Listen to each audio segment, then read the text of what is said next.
Diet നോക്കുന്നവർക്ക് ഒരു അടിപൊളി food പറഞ്ഞു തരട്ടെ. ഇത് ബ്രോക്കൺ വീറ്റാണ്, സൂചി ഗോതമ്പിൻ്റെ നുറുക്കാണ്. ഇതെല്ലാം സൂപ്പർ മാർക്കറ്റിലും വാങ്ങിക്കാൻ വേണ്ടി കിട്ടും. ഇത് ഞാനൊരു 2.5 സ്പൂണിലും അതിൻ്റെ കൂടെ കുറച്ച് ചെറുപയറും കൂടെ ആഡ് ചെയ്യും. ഉപ്പ് വേണ്ടവർക്ക് ഉപ്പിടാം, ഞാൻ ഉപ്പിട്ടിട്ടില്ല. എന്നിട്ട് ഇത് നന്നായി കഴുകി കുക്കറിലിട്ട് ഒരു വിസിലടിക്കുക. പിന്നീട് രണ്ടാമത്തെ വിസിൽ വരുന്നതിന് മുമ്പായിട്ട് ഓഫാക്കി വെക്കുക. ഞാൻ ചെയ്യുന്നത് വൈകിട്ട് 7 മണിക്ക് ഇത് കുക്കറിലിട്ട് കഴിഞ്ഞ് പ്രാർത്ഥനയൊക്കെ കഴിഞ്ഞ് 8:30 ആകുമ്പോഴാണ് ഫുഡ് കഴിക്കുന്നത്. ഇതിൻ്റെ കൂടെ തോരൻ, മെഴുക്ക് പുരട്ടി എല്ലാം തന്നെ ഉപയോഗിക്കാം. നമ്മൾ ചോറിൻ്റെ കഞ്ഞി ഉപയോഗിക്കില്ലേ, അതിനേക്കാളും ടേസ്റ്റിയാണ്.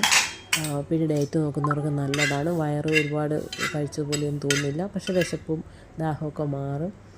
സിമ്പിളായിട്ട് കഴിക്കാവുന്ന, ഉച്ചയ്ക്കും കഴിക്കാം വൈകിട്ടും കഴിക്കാം. പക്ഷേ വൈകിട്ട് കഴിക്കുമ്പോൾ കുറച്ചും കൂടെ ദഹിക്കാനൊക്കെ എളുപ്പമാണല്ലോ. അപ്പോൾ ഡയറ്റ് നോക്കുന്നവർക്ക് നല്ല ഇതാണിത്. ഇതിൻ്റെ കൂടെ അത് എണ്ണയില്ലാത്ത കറികൾ എന്തെങ്കിലും കൂടി ഉപയോഗിച്ച് കഴിഞ്ഞാൽ വളരെ നല്ല. ഉപ്പ് മാത്രം ഉപയോഗിച്ചാലും അത് കഴിക്കാവുന്നതാണ്.